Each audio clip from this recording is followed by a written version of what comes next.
नमस्कार साथियों, आज हम हैं गांव गाठवा जो विधानसभा क्षेत्र नावा है और इसकी जिला मुख्यालय कुचामन डीडवाना से दूरी है लगभग 40 से 65 किलोमीटर के करीब। तो आज इस गांव के बारे में हम आपको छोटी सी जानकारी दे रहे हैं। गांव के युवा साथी वरिष्ठ नागरिक मेरे सहयोगी हैं, तो आज इनसे जानते हैं ये गांव गाठवा है, कितनी वर्षों पहले बसा हुआ गाँव है और इसका नाम गाठवा किस व्यक्ति के नाम से पड़ा। नमस्कार सर। नमस्कार जी। नमस्कार भाइयों। सर आपका परिचय। मेरा नाम एडवोकेट रमेश पारिक है जी। और मैं विगत 35 सालों से वकालत का कार्य कर रहा हूं। जी। पहले मैं सीकर में गवर्नमेंट एडवोकेट के रूप में भी सेवाएं दी है, तो अभी हम दाता रामगढ़ प्रैक्टिस कर रहे हैं। जी। का परिचय।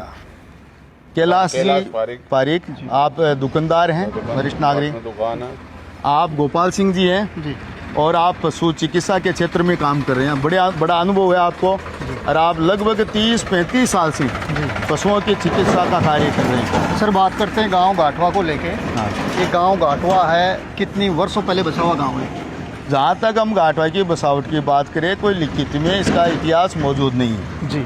और बुजुर्गों से हमने सुना है जी जी कि ये गांव जयपुर, सीकर, बीकानेर, जोधपुर इनसे भी पुराना गांव रहा है। मुख्य रूप से हम इसको महाभारत कालीन समय से जोड़ के देखते हैं जी। तो घटोत्कच से जो हुआ था महाभारत में, जी जी। जिसके बाद में श्याम जी का अवतरण हुआ था उन्हीं के नाम से, तो उसके बाद में घटोत्कच के नाम से भी हम जोड़ते हैं इसको कि यह गाठवा गांव का नाम उनके नाम पर पड़ा है, क्योंकि हमारे गांव की जो बसावट थी पहले जी जी। जो आप देख रहे हैं इस कुएं से दक्षिण दिशा में ही थी। जी।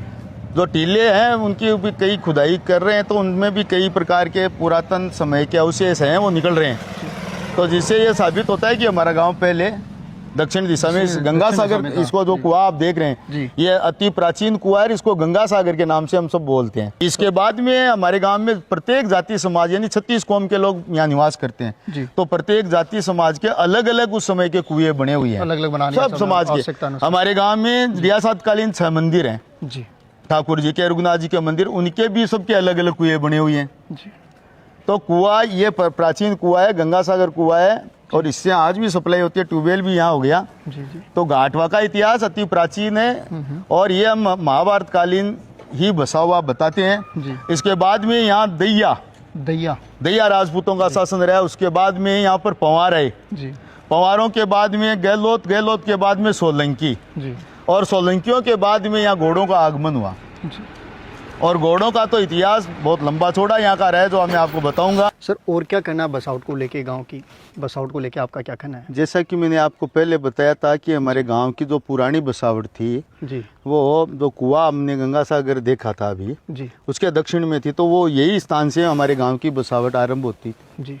और यहाँ की बावड़ी बनी हुई है जो किड़खा बोलते हैं हम डूंगर का, तो गोलाकार आकृति होती है ना, तो उसका पानी जो नीचे आके इकट्ठा होता है जिसको अभी एनीकट के रूप में बोलते हैं, वैसे ही यहाँ पक्की बावड़ी बनाई हुई है जी, जिसको नाडा भी बोलते हैं। और तीज का जो पर्व होता आता है तो तीज के पर्व पर पूरे गांव की महिलाएं यहाँ तीज खेलने के लिए आती थी जी, इस तीजों वाली बावड़ी जी। और यहीं से हमारे गाँव की बहुत पुरानी बसावट जी, जो कभी उस समय गांव वाले उसी से पानी पीते थे और गांव में पानी पशु भी पानी पे सीढ़ियां थी साहब दोनों तरफ से जी जी, डालू सीढ़ियां बनी हुई थी तो पानी यहीं से लेकर जाते थे। समय के साथ आज समय के साथ सारा वो काम उजड़ गया, आज वो बात नहीं रही पहले वाली जी।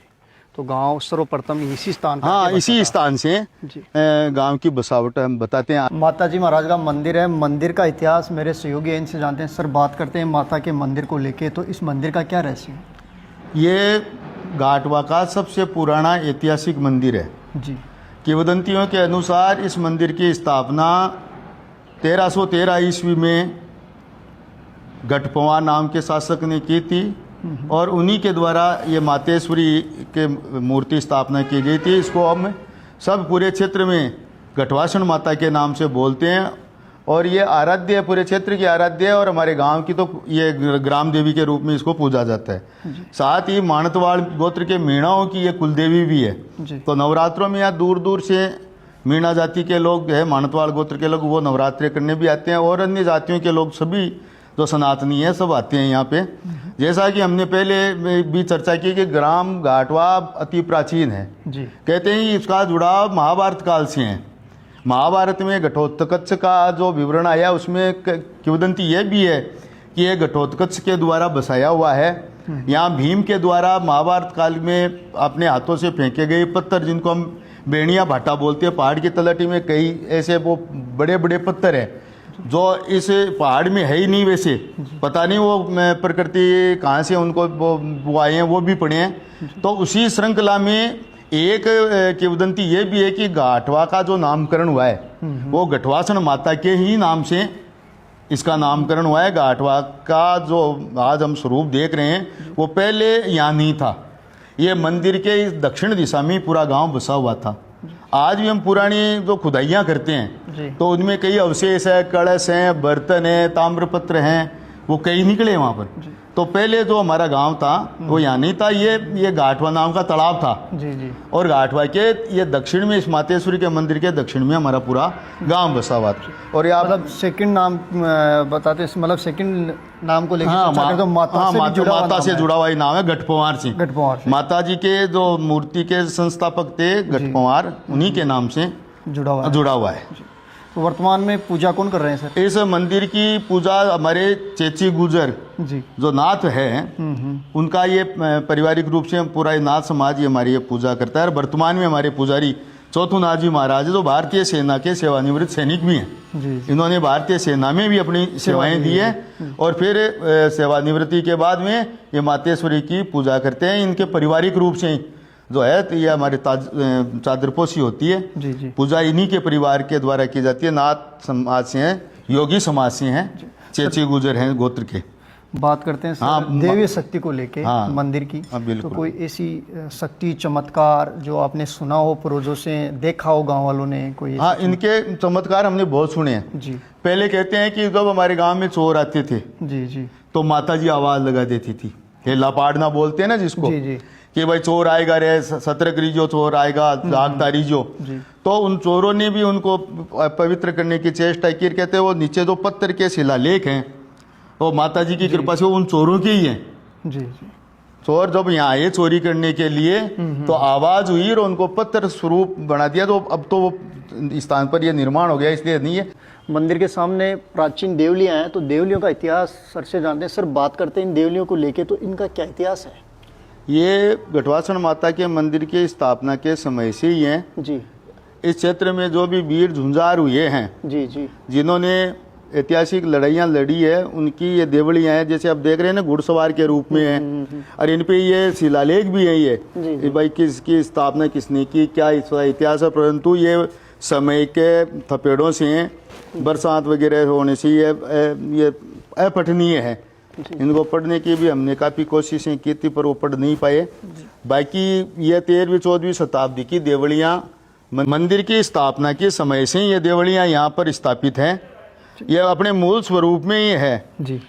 अब इन पर शिलालेख भी है जो लिखे हुए हैं, पुरानी कोई प्राकृत पाली भाषा में लिखे हुए हैं। हमने कई बार कई जो जानकार व्यक्ति है उनके माध्यम से भी इनको पढ़वाने की कोशिश की पर वो अपठनीय है। पूरा हम इसका वो नहीं बता सकते कि भाई ये कब स्थापित हुई। देवलियाँ हैं, इनको देखने से तो यही प्रतीत होता है कि ये उस समय कोई जो युद्ध हुए हैं राजा महाराजाओं के बीच में, उस समय की वो वीर पुरुषों की है। जैसे घुड़सवार के रूप में जी जी, ये दृश्य है, सैनिक है, ये राजा है, ये सब लूटने के लिए आए थे। जी। और ये माता है जितनी। जी जी। ये भी जैसे महाराज बता रहे हैं, किंवदंती है कि ये मंदिर को लूटने के लिए कोई घोड़ों पर सवार होकर आए थे और माता जी ने इनको रोक लिया। माता फिर आपको ले जाएगी। रामदेव जी महाराज का मंदिर है, मंदिर का रहस्य सर से जानते हैं। सर बात करते हैं रामदेव जी महाराज के मंदिर को लेके, तो इस मंदिर का क्या रहस्य है? ये भी बहुत पुराना स्थान है जी।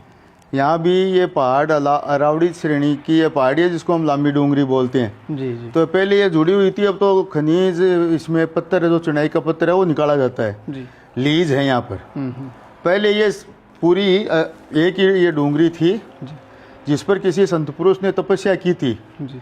वो कितने साल पहले थे क्या थे इसका तो हमें पूरा पता नहीं है, परंतु यह छोटा सा रामदेव जी महाराज का मंदिर था और वो जो संत थे उनकी चरण पादुकाएं स्थापित थी।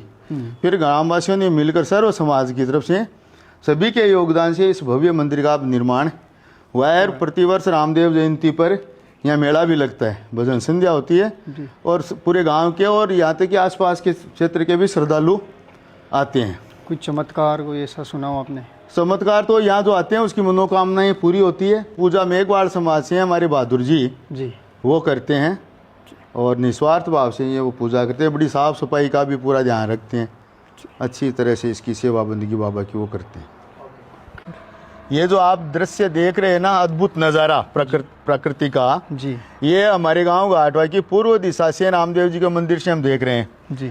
सामने ही ये दाता स्थित माला धाम है, साहिर भाई शाह का पवित्र स्थान जो सारण समाज के साथ साथ सभी 36 कौम के लोग इसको मानते हैं, पूजनीय मानते हैं। उसके अलावा दाता का गढ़ भी दिखाई दे रहा है, वो कर्णकोट है। हाँ, ये कर्णिकोट है जिसको हम स्थानीय भाषा में माला कहते हैं। जी जी। और साहिर भाई शाह का जन्म भी हमारे यहाँ पड़ोस में ही उडेल चारणवास गांव में किणिया गोत्र में हुआ था। जी जी। और उनको दाता ठाकुर साहब यहाँ लेकर आए थे, मदन सिंह जी। और मदन सिंह जी ठाकुर साहब ने अपना शिकारगाह और 500 बीघा की जमीन भी इस माला को दान में दी थी, कर्णिकोट को दान में दी थी। साहिर भाई साहब आज देवलोक गमन हो चुका है, उनका बलवीर सिंह जी यहाँ की पूजा करते हैं। बहुत यात्री आते हैं, पूरे राजस्थान से आते हैं।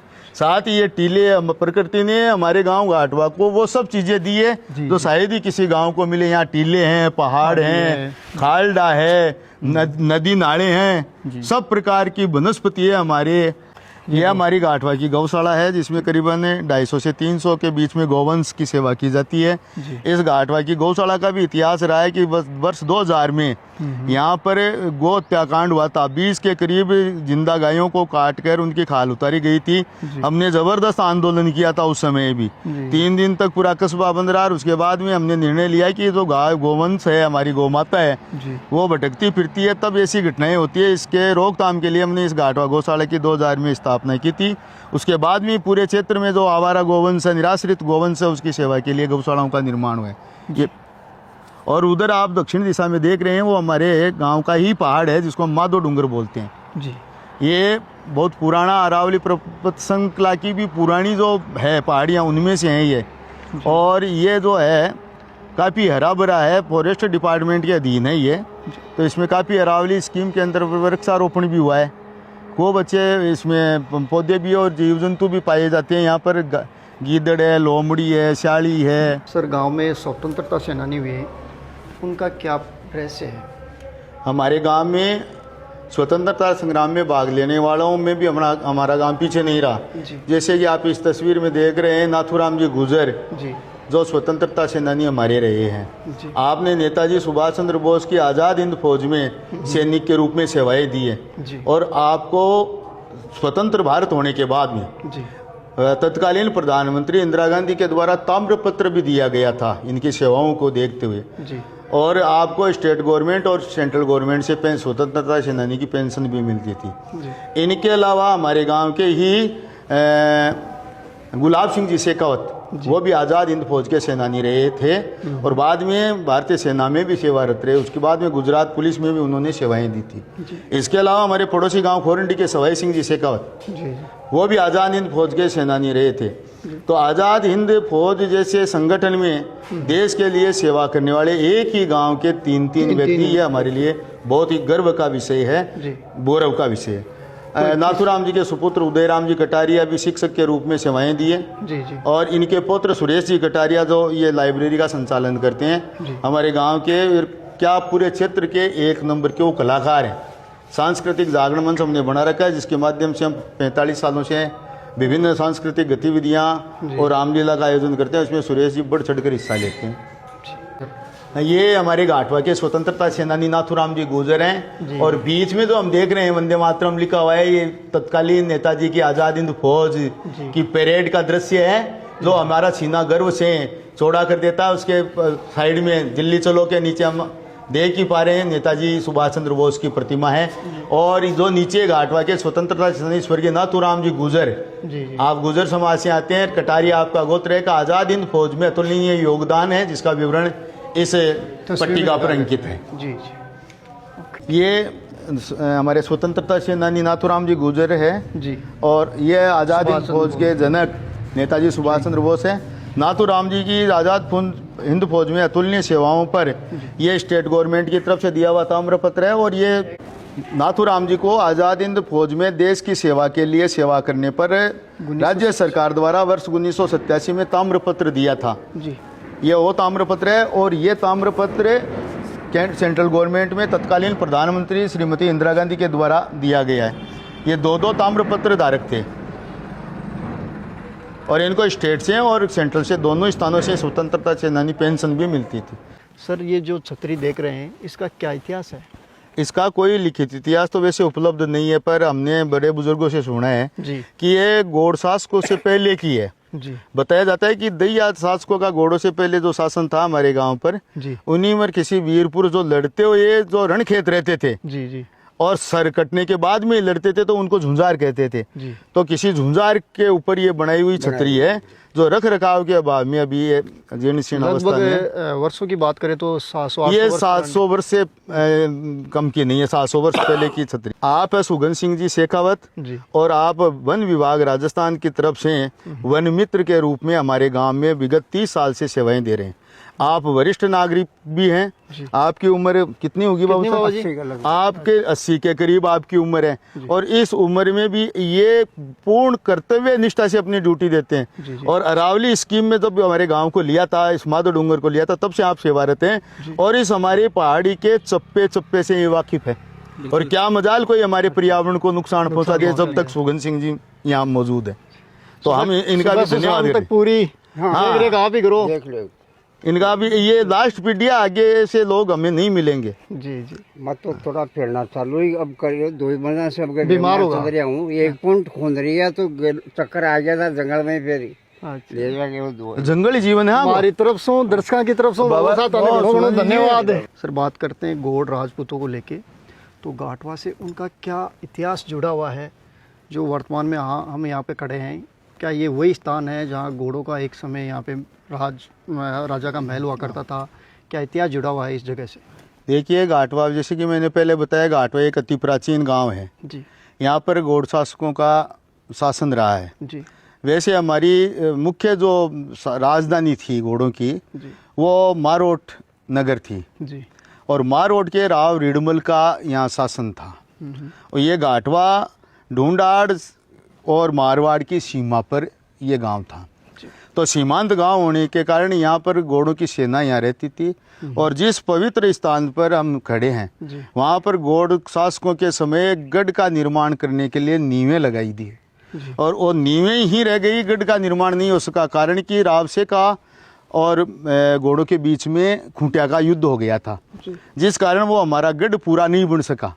तो वो इतिहासकालीन गढ़ की वो नींवें हमने देखी है, और वहाँ पर सबसे पहले नींव लगाई तो वह कलश स्थापना की ना नींव की, तो भगवान शंकर का भी अभिषेक यहाँ हुआ था, और वो पार्थिव शिवलिंग भी उस समय बनाया, तो उसके भी कई अवशेष निकले। तो उसी से प्रेरित होकर हमने ये, इसको हम माधो डूंगर बोलते हैं, जिसकी ऊंचाई करीब 300 फीट के करीब है। मध्यम ऊंचाई वाली अरावली पर्वत श्रृंखला में ये आता है, और अरावली स्कीम के अंदर ये फॉरेस्ट डिपार्टमेंट के अधीन है। यहाँ पर काफ़ी वृक्षारोपण भी हमने 165 प्रकार के पौधे गुरुजी और इनकी टीम ने यहाँ लगाए हैं। और इस स्थान पर वर्ष 2016 में हमने घाटेश्वर महादेव के ये शिवलिंग की स्थापना पूरे गांव के सहयोग से की थी, जहाँ पर घोड़ों ने मंदिर का निर्माण और नींव लगाई थी। तो उसी से प्रेरित होकर घोड़ों ने तो गढ़ नहीं बना सके यहाँ, और भगवान शंकर का मंदिर नहीं बनवा सके, पर हमने गांव के सहयोग से वर्ष 2016 में शिवरात्रि के दिन इस मंदिर की स्थापना की थी, और उसी के बाद में इसको घाटेश्वर महादेव का नाम दिया है। और पूरे क्षेत्र के लोग यहाँ आते हैं। जितना भी आप कार्य देख रहे हो, 4 दीवारी है, धूणा है, पानी की टंकी है, और नीचे जो मकानात बने हुए हैं पूरे के पूरे जन सहयोग से बनाए हुए हैं। नीचे ट्यूबवेल है, विधायक कोटे से वो ट्यूबवेल बने, और वहाँ नीचे 25,000 लीटर की टंकी है, उसमें ट्यूबवेल का पानी उसमें स्टोरेज करते हैं।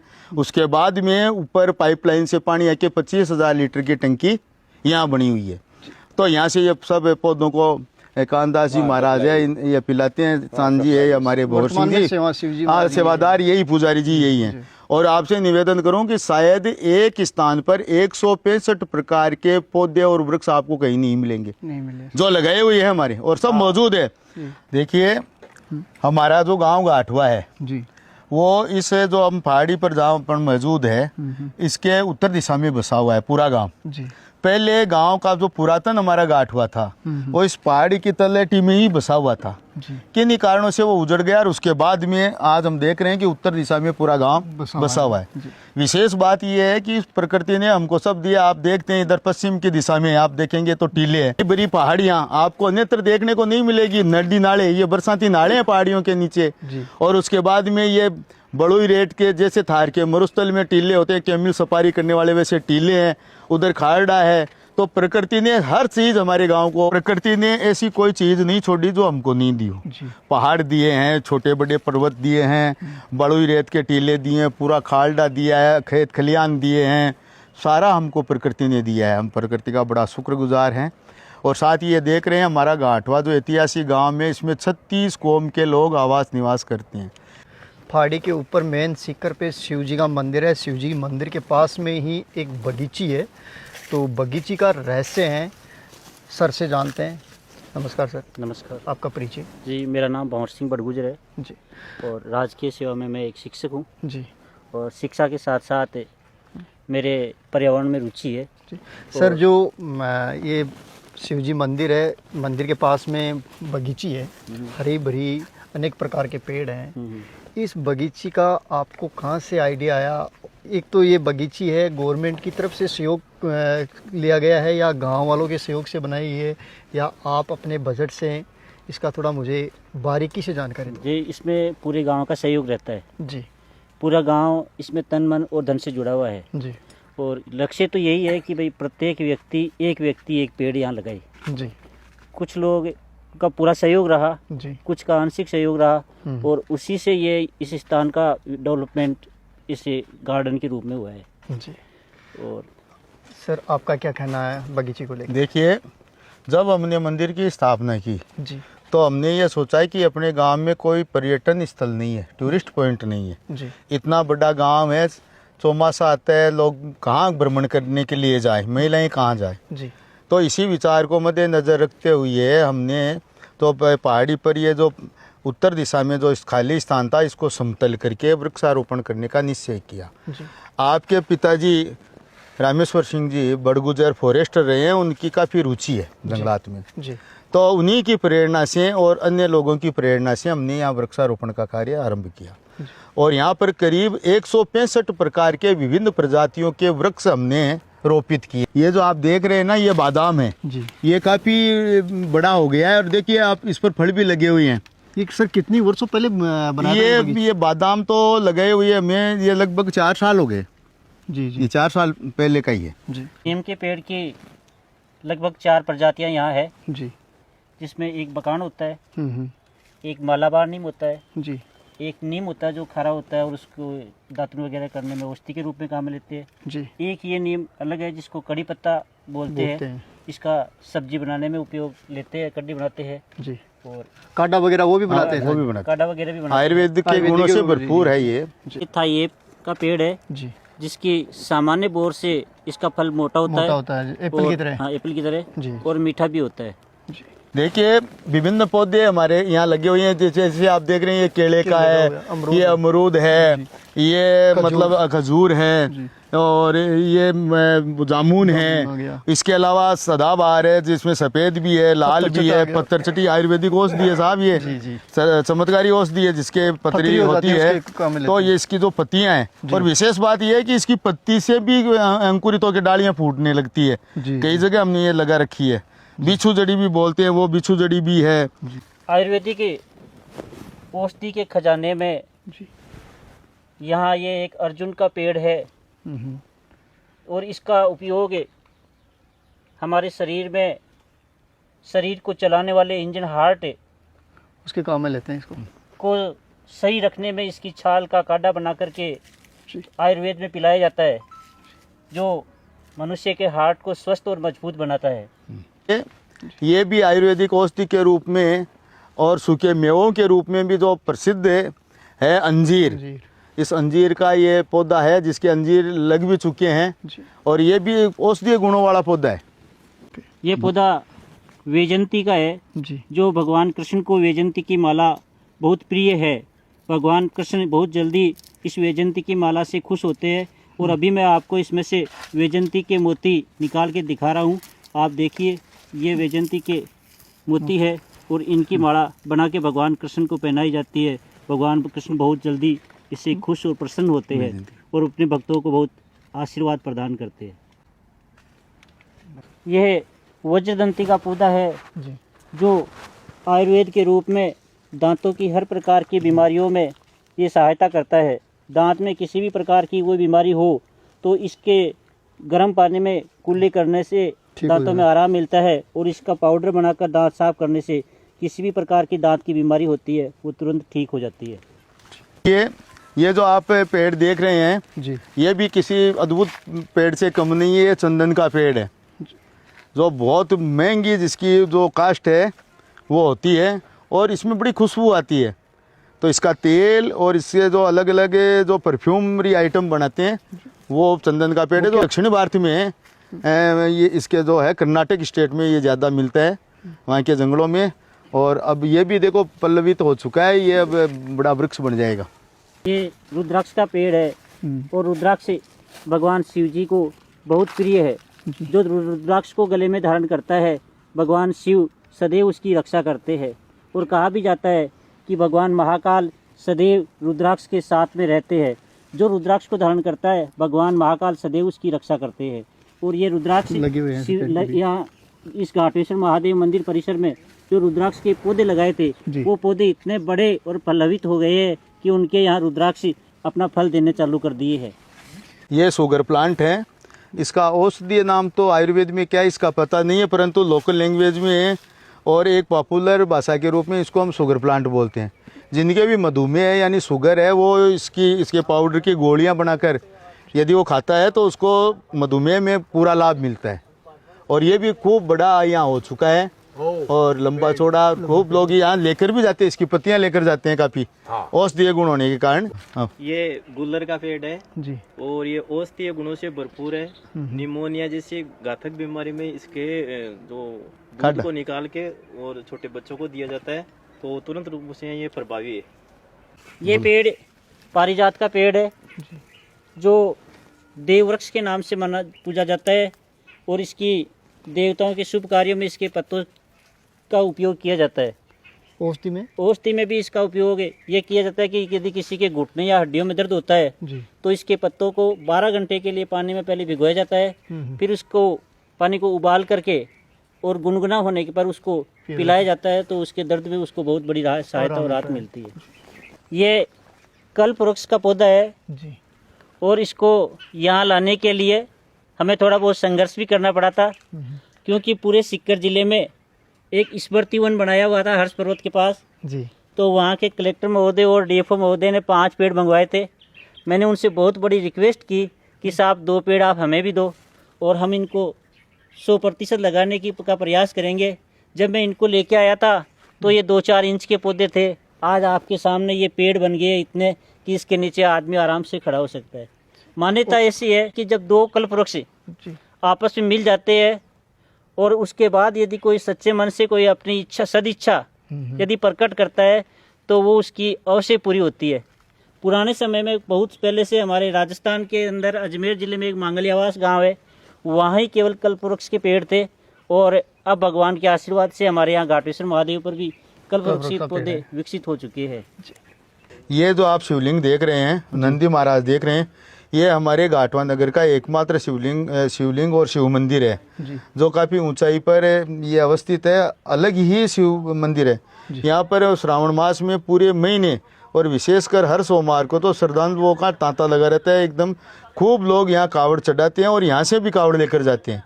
ये बड़ा ही दर्शनीय और ऐतिहासिक हमारा स्थल है। देखिए, आपने कई गांवों का कवरेज किया है जी, परंतु आपको घाटवाई एकमात्र ऐसा गांव मिलेगा जिसमें वृक्षारोपण के प्रति सर्व समाज में रुचि और जागरूकता है। यहाँ पर इस घाटेश्वर मंदिर परिसर में इस माधव डूंगर में 50 के करीब बटवृक्ष, 50 के करीब पीपल के वृक्ष जो ऑक्सीजन के भंडार माने जाते हैं वो लगाए हैं। और शायद ही किसी ऐसे जाति समाज का कोई व्यक्ति होगा जिसने यहाँ पर पेड़ पौधा या वृक्ष नहीं लगाए। ये जो आप विशाल वट वृक्ष देख रहे हैं ना, इसका भी एक इतिहास है। ये हमारे पड़ोसी गांव में मेघाराम जी नेहरा जो पूर्व सरपंच रहे हैं, उनके भाई बिरदाराम जी के घर के सामने लगा हुआ था। और जो बरसात में छूटा आता है, अंदर आता है, अंदर से ये गिर गया था। हमारे अध्यापक जी भंवर सिंह जी ने देख लिया कि वट वृक्ष महाराज गिर गए, तो जाके और बिरदाराम जी से कहा कि आपका ये वट वृक्ष हमें दे दो। तो उन्होंने सोचा कि ये पता नहीं ये क्या करेगा, तो उन्होंने मना कर दिया। जब ये आने लगे तो पूछा कि मार साहब आप इसका क्या करोगे? कि हम घाटेश्वर महादेव मंदिर इसको लगाएंगे। तब कहा कि मैं इसको भेजूंगा।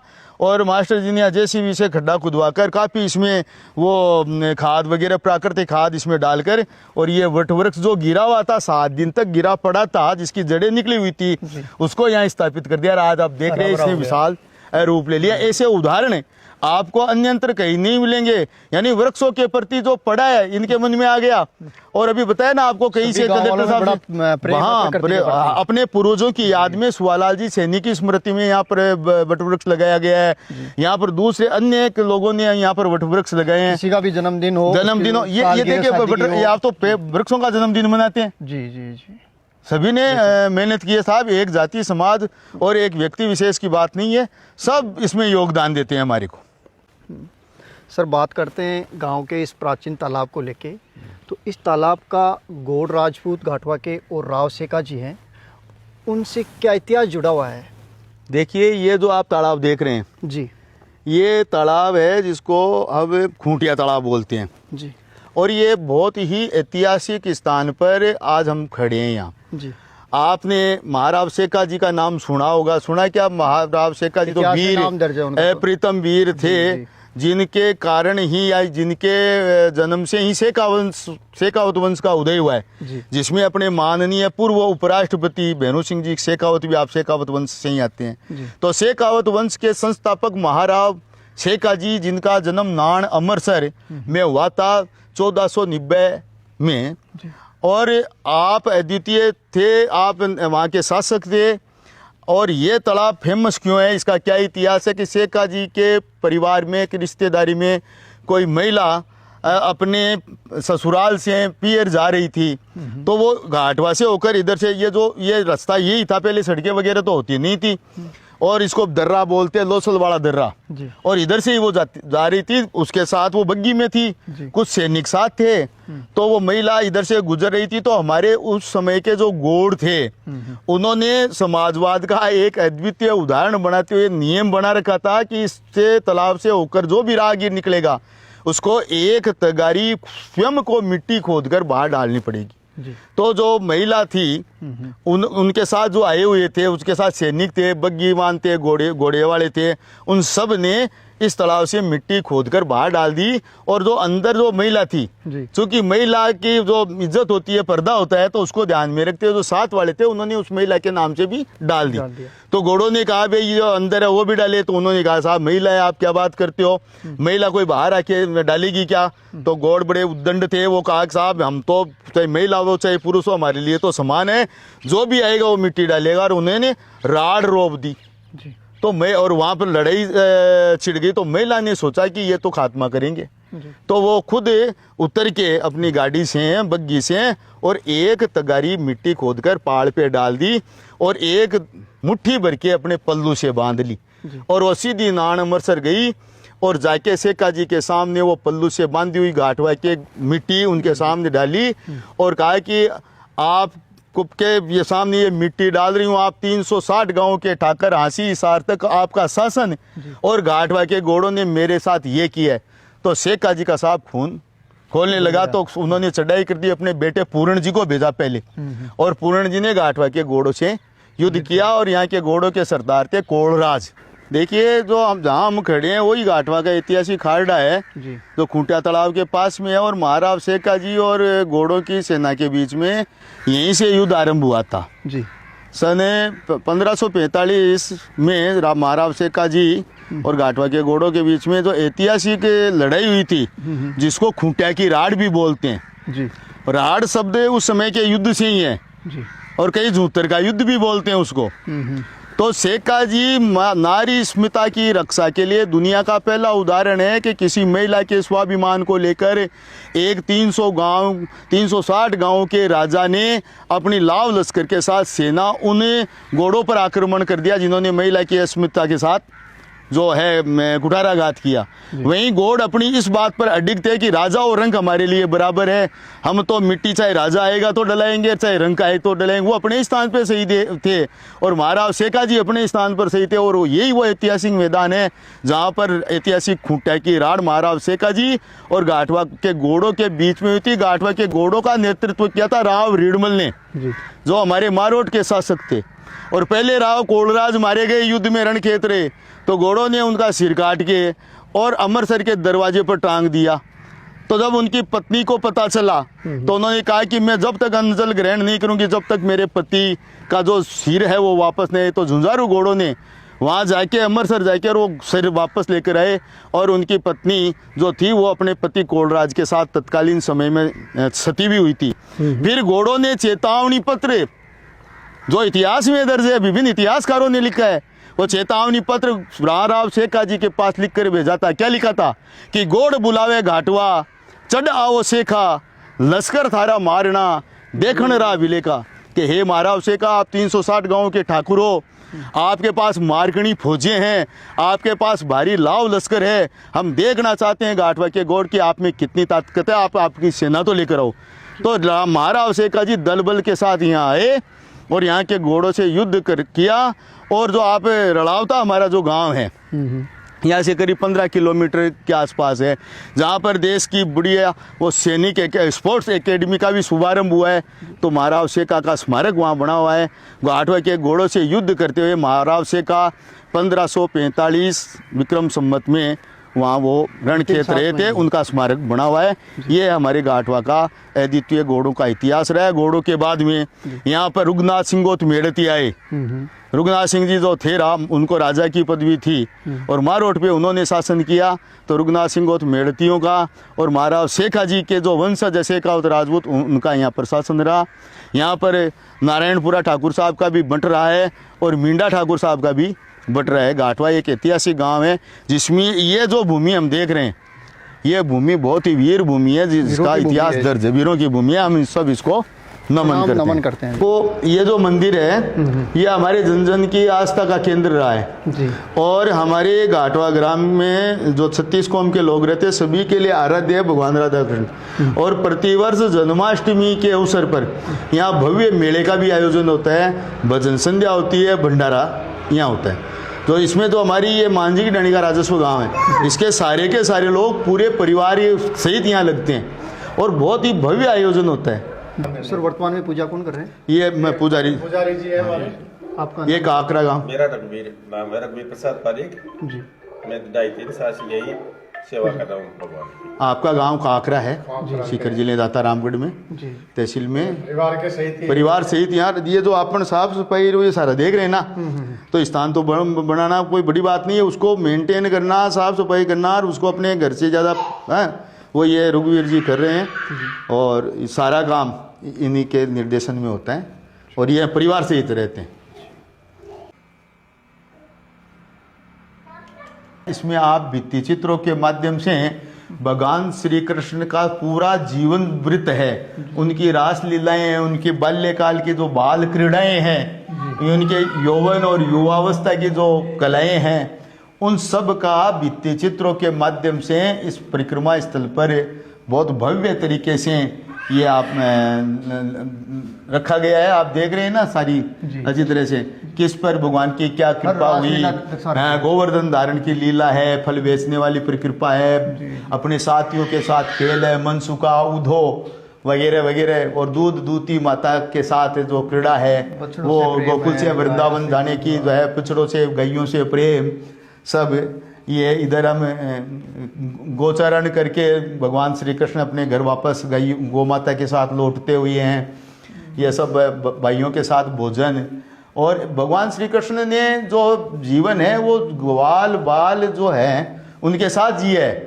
इन्होंने सारा का सारा अपना जो जीवन है, बाल्यावस्था है, वो जो गोचारण करने वाले जो थे ग्वाले, उन्हीं के साथ अपना जीवन जिया है। सर भगवान श्री कृष्ण का मंदिर है, इसका इतिहास में और क्या रहस्य है? देखिए, जो ये मान सिंह जी की डाणी है, जी ये घाटवा ग्राम का ही हिस्सा है, हम इसको अलग नहीं मानते। वैसे ऑन रिकॉर्ड तो राजस्व ग्राम ये अलग है, जी परंतु यहाँ के लोग गांव का नाम घाटवा ही बताते हैं, और हमारी ये कॉलोनी है ये। और विशेष बात ये है, जिस स्थान पर हम खड़े हैं, जी ये स्थान मारवाड़ की नौकुटी मारवाड़ बोलते हैं, और नौकुटी मारवाड़ की एक कूट पर आज हम ये खड़े हैं। लास्ट पॉइंट मारवाड़ का है ये। और जोधपुर में सिटी पैलेस में मारवाड़ का जो नक्शा लगा हुआ है, जी ऑथेंटिक नक्शा मारवाड़ का, जी मारवाड़ स्टेट का जो नक्शा लगा है, उसकी जो एक कूट है उसमें ये घाटवा और मांझी की डाणी दर्ज है। और उस साइड में हाँ हाँ, हम नौकुटी मारवाड़ की एक ऊंट है। लास्ट में हमारे इधर जाएंगे तो सीकर जिला आरंभ हो जाएगा। ये इरनिया गांव जो है, राड की डाणी है, मुंडियावास है, ये सारे हमारे सीकर जिले में हैं। और ये यहीं से नागौर और मारवाड़ परगना था, और नागौर जिला था पहले, जनपद नागौर था, उसके बाद में जोधपुर हमारा स्टेट था। आज भी हमारा हाईकोर्ट जोधपुर लगता है। यहाँ 1 किलोमीटर आगे इरनिया वाले तो जयपुर हाईकोर्ट लगता है, और मारवाड़ में होने के कारण हमारा जोधपुर हाईकोर्ट लगता है। तो ये बहुत ही मतलब हाँ, मारवाड़ स्वाभिमान की धरती पर खड़े हैं आप। आप कोई ऐसी वैसी जगह नहीं खड़े हैं। ये स्वाभिमानों की, शौर्य की, भक्ति और शक्ति की जो धरती है, मीराबाई की धरती, राणाबाई की धरती है नवाब, हमारे कर्माबाई की धरती कालवा में, वैसे ये घाटवा में राधा कृष्ण मंदिर है। ये परम पवित्र स्थान है, नौकुटी मारवाड़ की एक कूट है ये साहब। इरनिया धाम बालाजी महाराज का मंदिर है, प्राचीन मंदिर है। मंदिर का इतिहास है, मेरे सहयोगी इनसे जानते हैं। सर, बात करते हैं इरनिया धाम को लेके। बालाजी महाराज का प्राचीन मंदिर है, तो इस मंदिर का क्या रहस्य है? ये हमारे क्षेत्र का पुराना बालाजी का मंदिर है जी। हमारे आदरणीय पुजारी जी हीरालाल जी के पिताश्री जी पीताराम जी, जो हमारे पड़ोस में सीकर जिले का ग्राम है इरनिया, मूलतः उसी गांव के थे, और बालाजी का स्थान उनका इरनिया में था। तो फिर इनका परिवार यहाँ आया, और पिता बाबा ने यहाँ कर ये जो खेजड़ी का पेड़ है, समी वृक्ष है, उसके नीचे अपनी बालाजी की आराधना आरंभ कर दी। तो 76 साल हो गए इस मंदिर की स्थापना की हुए। बरसी मनाते हैं, प्रतिवर्ष भंडारा होता है, और हनुमान जयंती का उत्सव होता है। हमारे नावा विधानसभा क्षेत्र का सबसे बड़ा बालाजी का यदि मेला था कोई, तो इरनिया धाम का था। कोरोना के कारण विपरीत परिस्थितियां रहने के कारण वो मेला बंद कर दिया है। फिर भी हमारे यहाँ पर पूरे महीने, पूरे चैत्र मास में पूरे महीने में भक्तजनों की लाइन लगी रहती है। इस मंदिर की खास बात यह है कि ग्रामीण क्षेत्र में ये काश्तकारों के बालाजी के नाम से प्रसिद्ध है। इतनी गजब की पूजा, बिना किसी लाग लपेट के, बिना किसी आडंबर के, बालाजी की आस्था से, जैसे वो बागेश्वर धाम का पर्चा निकलता है ना, वैसे ही बालाजी की कृपा से हीरालाल जी पुजारी के मुख से जो निकल गया वो ब्रह्म वचन है कि 60 हाथ पर, भैया बिहारी दास जी पुजारी आपके ही छोटे भाई हैं, तो 60 हाथ पर पानी आएगा, तो 60 हाथ पर 1 इंच ही नीचे नहीं, साहब 60 हाथ पर ही है। अभी भी किसी भी प्लाट में किसी को मकान बनाना हो, नलकूप भी खुदाते हैं, पानी कैसा आएगा, कहाँ आएगा, तो नक्शा बना के लाते हैं, बालाजी के यहाँ अर्जी लगाते हैं, और बालाजी महाराज की कृपा से पूजा होती है, वही परिणाम है। तो जन जन की आस्था का केंद्र हमारे इरनिया बालाजी का धाम है।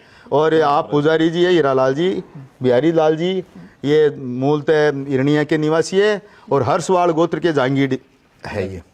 आप इस मंदिर के हमारे पिता राम जी जो थे, बाबा जी, जो इस मूल स्थान के पुजारी थे, उनकी माया और उनकी भक्ति का ही परिणाम है कि आज जन जन की आस्था का केंद्र इरनिया बालाजी धाम है, और उसके वरिष्ठ पुजारी हीरालाल जी है, और आप बिहारी लाल जी हैं।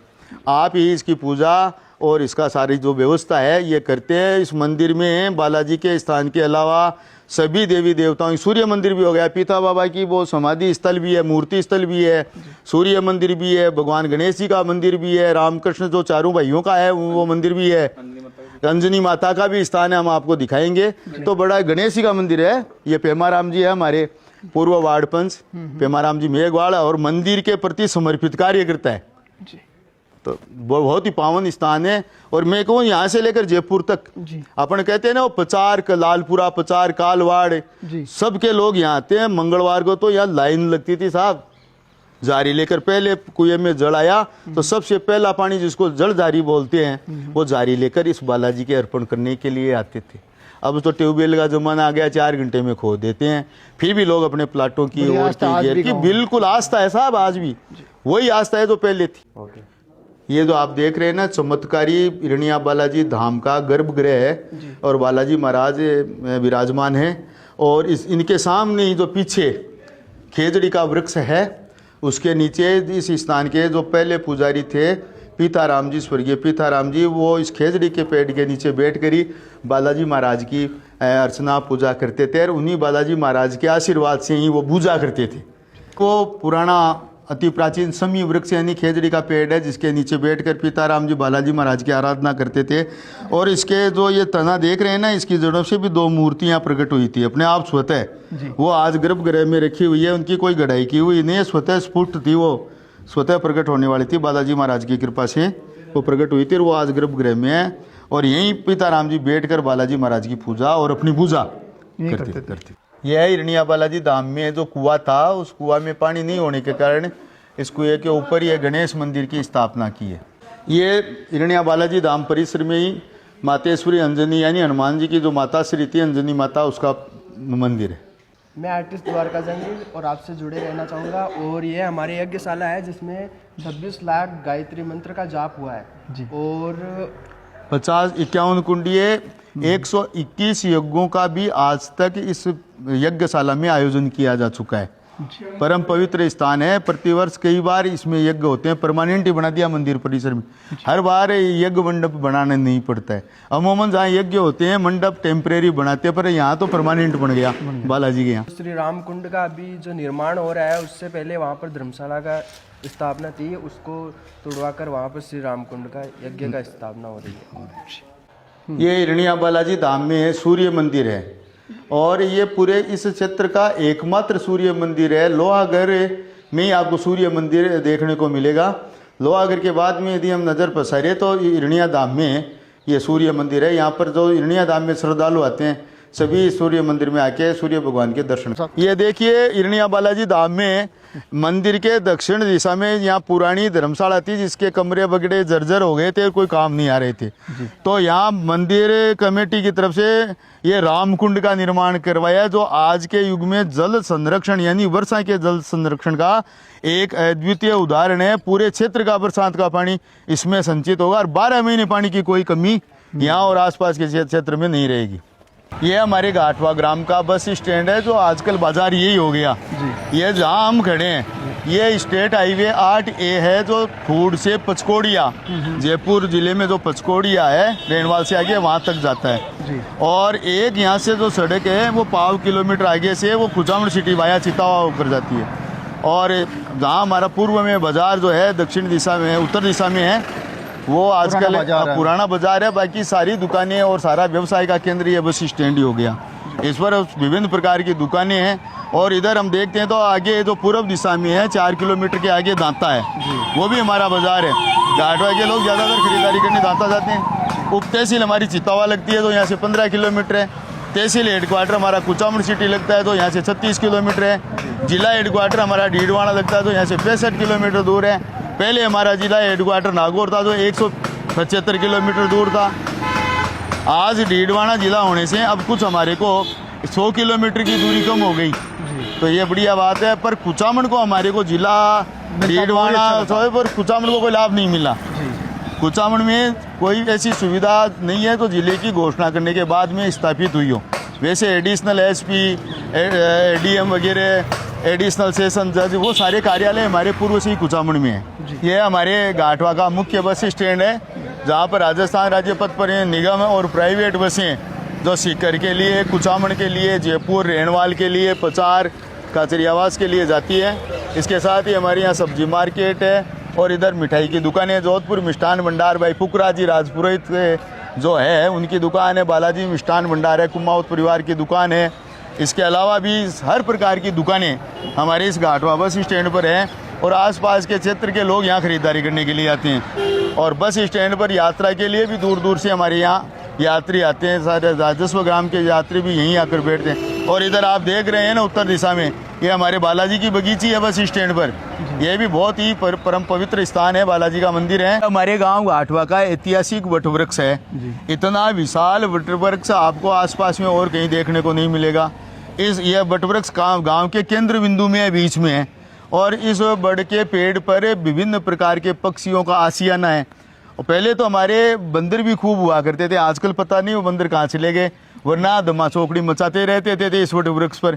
और ये देख रेख के अभाव में और जल स्तर नीचे जाने के कारण इसकी काफ़ी शाखाएँ जो है वो टूट गई, और जो आज हम देख रहे हैं ना वो आधा ही, मान लो आप एक तरह से आधा रह गया है। फिर भी हम लोग गर्मी के महीने में इसमें पानी डलवाते हैं, देख रेख करने का प्रयास करते हैं। ये हमारे गांव की सेठ ओंकारमल जी अग्रवाला की हवेली है। पूरा परिवार इनका सूरत और कलकत्ता रहता है, आज यहाँ कोई रहने वाला नहीं है। परंतु जो आज ये खंडहर जो हम देख रहे हैं वो भी कभी बुलंदी पर थे। इसकी नक्काशीदार ये देखो खिड़कियाँ वगैरह वगैरह, अंदर भी बड़ी अच्छी चित्रकारी थी, परंतु अब देख रेख के अभाव में ये सब जर्जर हो चुका है। ये गांव का पुराना बाजार हुआ करता था एक समय में, तो बाजार का इतिहास है, मेरे सहयोगी है, इनसे जानते हैं। सर, पुराने बाजार को लेके आपका क्या कहना है? ये हमारे गांव घाटवा का सदर बाजार था जी। ये आज बस स्टैंड ज़्यादा डेवलप होने के कारण यहाँ की जो दुकानदारी है वो कुछ कम हो गई। और एक विशेष बात ये है कि दांता जो हमारे पड़ोस में है वो व्यवसाय का केंद्र होने का भी हमारे यहाँ के व्यापार पर पूरा प्रभाव पड़ा है। ये जो हमारा बाजार है ये घाटवा, इधर अपन खोरंडी, लाला, सुडील और राड़ की रानी, हिरनिया और मांझी की रानी, इन सब का केंद्र बिंदु था। और विशेष बात तो ये थी कि ये घाटवा में एक अलग प्रकार की, विशेष प्रकार की मिर्च जो होती थी वो उसका यहाँ मंडी लगती थी। मिर्च व्यवसाय का एक केंद्र था, मिर्चों की मंडी थी। और सीख करके जाट बाजार में घाटवा की मिर्ची घाटवा के नाम से अलग हिसाब से बिकती थी। जैसे और मिर्ची का भाव 120 रुपए किलो है तो घाटवा की मिर्ची 150 रुपए किलो बिकती थी। ट्रेडमार्क का था घाटवा की मिर्च के नाम से। और जो आप मेरे पीछे ये जो इमारत देख रहे हैं ये हमारे गाँव का ऐतिहासिक कबूतर निवास है। इसका निर्माण गोविंद राम जी, गोवर्धन जी पटवारी जो अग्रवाल महाजन है उनके परिवार की तरफ से ये करवाया गया। इसके नीचे कुआं है, हमारे रुगनाथ जी के मंदिर की पूजा के लिए कुआं बना हुआ है, और कुएं के ऊपर ये भव्य इमारत है, ये कबूतर निवास है। और आज भी प्रतिदिन 70 किलो अनाज कबूतरों के लिए कबूतर चुग्गे के रूप में डाला जाता है। और ये वही हमारा संदीप खड़ा, ये हमारे इस कमेटी का मेंबर है जो गोदाना जो है वो इकट्ठा करते हैं। इन सब युवाओं के शंकर सिंह जी खड़े, इनके सहयोग से 365 सदस्य बना रखे हैं। प्रतिदिन एक का नंबर आता है, किसी के बाहर नहीं पड़ता है। 365 दिन की व्यवस्था इसमें ये देखते हैं, युवाओं की टीम है। और नीचे से कोठड़ी बनी है धान डालने की, भंडार गृह, भंडार से धान ऊपर 3री मंजिल पर डालना, उसको बखेरना, और टीम ही काम करती है, इनकी टीम, और सफाई भी करनी पड़ती है। तो ये सारा ये काम है जो युवक है हमारे यहाँ ये करते हैं। सर, बात करते हैं पुराने बाजार और आज का बाजार है। एक समय में आपके पिताजी, आपके दादाजी इस बाजार से जुड़े हुए हैं। आपने कोई ऐसा किस्सा सुना हो इस बाजार को लेके, आपके पिताजी की कोई यादें हैं आपको सुनाइए, उनके बारे में क्या कहना? आप युवा हो आज। जो मेरे पिताजी के समय की बातें थी वो मेरे आदरणीय काका जी ने आपको सारी बता दी है। उसके अलावा भी बताऊं कि स्वयं गायत्री देवी जी हमारे यहाँ पर कोर्ट में आई हुई है। एक तरफ देखें तो यहाँ पर पहले के समय से लेकर के आज तक जिसको कोर्ट माना जाता है, मतलब यहाँ का मेन था वो था। उसके अलावा आज सबसे बड़ी बात जो हमारे बीच की ये है कि यहीं पर तो सारे ठाकुर जी के मंदिर हैं, अधिकांशतः मंदिर 70 से 80% हमारे यहाँ पे। उसके अलावा मस्जिद भी है। तो हम हिंदू मुस्लिम का यहाँ पर कोई वैसा भेदभाव नहीं है, एक साथ सामंजस्य के साथ रहते हैं। उनके अलावा यहाँ पर के जो लोहार हैं उनका ठप्पा अलग से जाता है। तो आपको अगर आप आसपास में कहीं पर भी जाएंगे, मीठड़ी, नावा, कहीं पर भी, तो घाटवा की मार्का का आपको पावड़ा और कढ़ाई मिलेगी। यहाँ की प्रसिद्ध है। हाँ, सबसे प्रसिद्ध है। यहाँ की जितनी बड़ी कढ़ाइयाँ कोई बना ही नहीं सकता। तो आज भी यहाँ पर बड़ी बड़ी कढ़ाइयाँ बनती है। पावड़े का काम सबसे ज्यादा होता है, वो सब यहाँ पे है, जो मतलब लघु उद्योग को प्रोत्साहन दे रहे हैं। प्राचीन काल से चले आ रहे हैं और उस परंपरा को आज भी निभाए। यहाँ के जितने मणियार हैं उनके जितने चूड़े आसपास में कहीं नहीं मिलते, और स्वयं हाथ से होता है। तो हमने हस्तकला को भी नहीं खोया है, हमारे को, हमने लघु उद्योगों को भी नहीं खोया है। और उसके अलावा हम नए नए जो इसमें नवीनीकरण आता जा रहा है, उस नवीनीकरण को भी ला रहे हैं। तो ये हमारा आसपास का क्षेत्र है जो अब पुराने की बजाय बहुत डेवलप हो चुका है। और यहाँ की जो दिवाली है बाजार की, वो बहुत प्रसिद्ध है। मतलब यहाँ की, हाँ, हम युवा लोग यहाँ पे जो दिवाली मनाते हैं वो बहुत प्रसिद्ध है। हम आपसी सामंजस्य के साथ सभी एक जगह होकर के और एक ही जगह दीपावली मनाते हैं।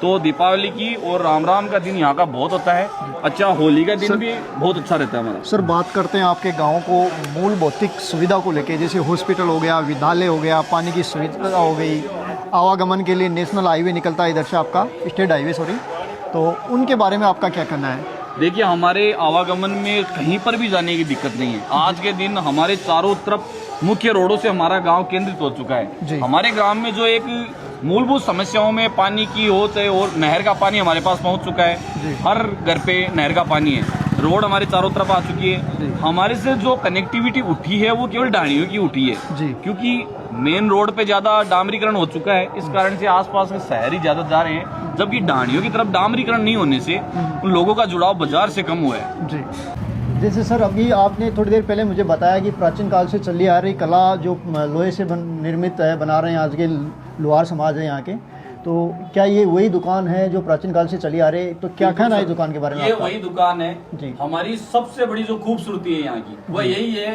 कि एक तरफ आपको मस्जिद मिलेंगे, एक तरफ आपको मंदिर मिलेंगे। हम सभी चाहे हिंदू हो चाहे मुस्लिम हो, हम बिना कोई सांप्रदायिक भावना के एक ही जगह रहते हैं, एक ही जगह चाय पीते हैं, एक ही जगह खाना खाते हैं। जी। सबसे बड़ी बात हमारी जो है वो ये है कि आज भी हम हमारे लघु उद्योगों पर जीवित है। जी। और हमने हमारे लघु उद्योगों के दम पर पूरे राजस्थान को ये दिखाया है कि हम किसी से कम नहीं है।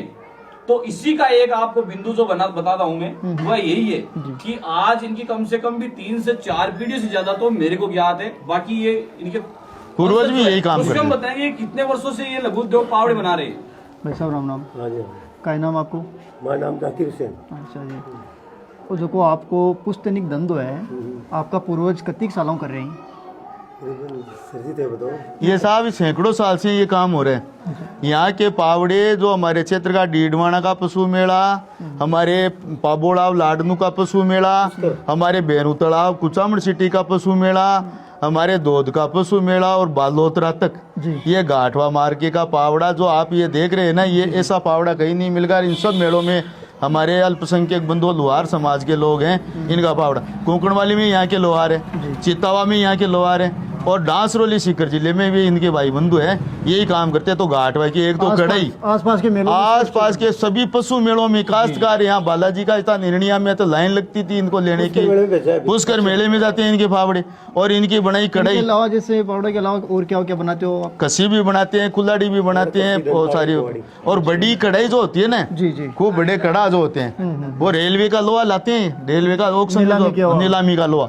उस नीलामी के लोहे से अलग अलग पार्ट्स में जो यहाँ की जो कढ़ाई है, या तो झुंझुनू जिले के सुल्ताना में बनती थी, और ये गाठवा में, या तो मीठड़ी का कुआड़िया, या गाठवा का कुआड़िया और पावड़ा प्रसिद्ध है। हाँ, प्रसिद्ध नाम से बिकता है साहब। जी जी जी। और हर पशु मेले में, हर मेले में ये लोग जाते ये हैं। पुस्तनिक कला है, इनके पूर्वजों से चली आ रही है। पूर्वज से इनके बारे में और क्या कहना आपकी? ये क्या, ये थोड़ा सा तो एक तो इनके जो स्थान का अभाव है, इस छोटी सी जगह ये करते हैं। एक इनको यदि सरकार की तरफ से कम दर पर ऋण मिले, और बड़ा जैसे वर्कशॉप हो, टेण वेण लगा के, इलेक्ट्रॉनिक इनके हेमर मशीन आती है, लगा रखी है इन्होंने हेमर मशीन है कहीं पर, बड़ी हेमर मशीन ये लगाए तो इनको सस्ते दर पर ऋण मिले। इनको जैसे लघु उद्योग में इनका दर्ज करके और इनको स्थान मिले, टिन शेड मिले, तो ये भी अपने धंधे को बढ़ा सकते हैं। गांव की मस्जिद है, मस्जिद का इतिहास है, मेरे सहयोगी इनसे जानते हैं। सर बात करते हैं मस्जिद को लेके, तो इस मस्जिद का क्या रहस्य है? ये साहब ये कब स्थापित हुई ये तो हम नहीं बता सकते, पर ऐतिहासिक मस्जिद है जी। मक्का मस्जिद के नाम से गाठवा की अल मशहूर मस्जिद है। हमारे यहाँ मुस्लिम बंधुओं में लोहार, तेली, मणियार और फकीर जी, इस कम्युनिटी के लोग हैं सब की ये एक ही मस्जिद है। और इधर हमारे रघुनाथ जी का ठाकुर जी के मंदिर है, इधर ये हमारी मस्जिद है। अब ये भव्य रूप, पहले तो छोटे रूप में थी जी, अब इसने भव्य रूप, इनके सबके सहयोग से ये इन्होंने भव्य इसका निर्माण करवाया। साथ ही इस मस्जिद परिसर में हमारे छोटे छोटे जो बच्चे हैं मुस्लिम समाज के, उनके लिए मदरसा भी संचालित होता है। तो दीनी जो तालीम है वो भी हमारे अल्पसंख्यक समाज के बच्चे मदरसे के माध्यम से अर्जित कर रहे हैं। और बड़ी गंगा जमुनी तहजीब है। ये जो आप देख रहे हो ना, ये सब हमारे खेलों में, वॉलीबॉल के मैचों में, कबड्डी के मैचों में, और हमारी रामलीला में हम दर्शक के रूप में भी जाते हैं, आर्थिक सहयोग भी करते हैं, और कंधे से कंधे मिलाकर हमारा सहयोग करते हैं। कोई प्रकार की हमारे ये हिंसा की भावना, ऊंच नीच की भावना ये नहीं है गाठवा में। हाँ, बिल्कुल बड़े प्रेम से रहते हैं। इनके पिताजी को हम भैया काका कहते थे, हमारे को पता ही नहीं है कि नाम क्या था। घीसू का जितना नाम था, घीसू का तो हमारे घीसा लाल जी होते हैं, घीसू सिंह जी होते हैं, तो भैया काका कहते थे। इनके पिताजी थे, और चर्चा में बैठते थे, अथाई में बैठते थे, बराबर रात की 12 बजे थे। कोई भेदभाव नहीं है हमारी। सर बात करते हैं गांव के त्योहारों को लेके, जैसे गणगौर सवारी हो गई, होली का दहन हो गया, तेज़ सवारी हो गई, इनके बारे में क्या कहना है आपका?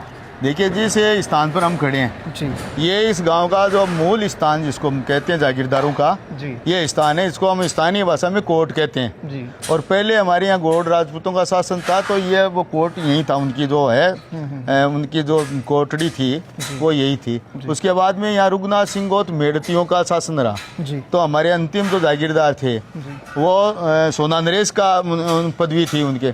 ठाकुर साहब कल्याण सिंह जी जो थे हमारे मेड़तिया, रघुनाथ सिंह गोत मेड़तिया, वो घाटवा के अंतिम शासक और हमारे अंतिम जागीरदार रहे हैं। और वो घाटवा के प्रथम उप सरपंच भी वो रहे थे सन 1962 में, वो सरपंच। और पहला चुनाव भी उन्होंने मतलब जनसंघ के समय से लड़ा। जो ये स्थान हम देख रहे हैं, ये स्थान इस मायने में भी महत्वपूर्ण है कि पहले हम जयपुर लोकसभा क्षेत्र से आते थे, तो तत्कालीन समय में जो प्रत्याशी थी हमारी स्वतंत्र पार्टी की राजमाता गायत्री देवी ने चुनाव लड़ा था, तो उसी ने यहीं से स्पीच दिया था। जी तो ये जो स्थान है ये हमारे घाटवे के जागीरदारों का जो स्थान है, ये स्थान है। रही बात गणगौर की, तो हमारे गांव में 2 गणगौर निकलती है।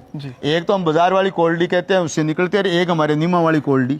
तो शेखावत जो समाज के लोग हैं, शेखावत राजपूत है, उनमें भी अलग अलग हमारे तीजा पाना वाले अलग है, हेली कोल्डी अलग है, नीमा वाली कोल्डी अलग है, आथुणी कोल्डी अलग है, अगुणी कोल्डी अलग है। ये अलग अलग कोटड़ियाँ जो है उनमें अलग अलग परिवार। बड़ा मेला बढ़ता है। हाँ, गणगौर का मेला लगता है आसपास के गांव में बड़ा मेला ही त्योहार रहता है। मेला यही रहता है। हमारे बाढ़ वाले बालाजी का मेला है, इरनिया बालाजी का मेला तो कोरोना के कारण खत्म हो गया, तो बाढ़ वाले बालाजी का मेला। दूसरा प्रतियोगिता भी होती है। प्रतियोगिताएं बहुत ज्यादा होती है। रामलीला तो हम 42 साल से कर रहे हैं। सांस्कृतिक धारण मंच आपने देखा है, हमारा रंगमंच पक्का बना हुआ है, तो रामलीला हमारे बराबर होती है। इसके अलावा जन्माष्टमी का पर्व मंदिरों में होता है, और गणगौर का पर्व होता है। इसके अलावा खेल प्रतियोगिताएं भी होती है, वॉलीबॉल प्रतियोगिताएं होती है, क्रिकेट की प्रतियोगिताएं होती है। और विगत 2-3 साल से तो हमारे कबड्डी की भी पूरी नावा कुचामन प्रो के नाम से कबड्डी की प्रतियोगिताएं भी होती है।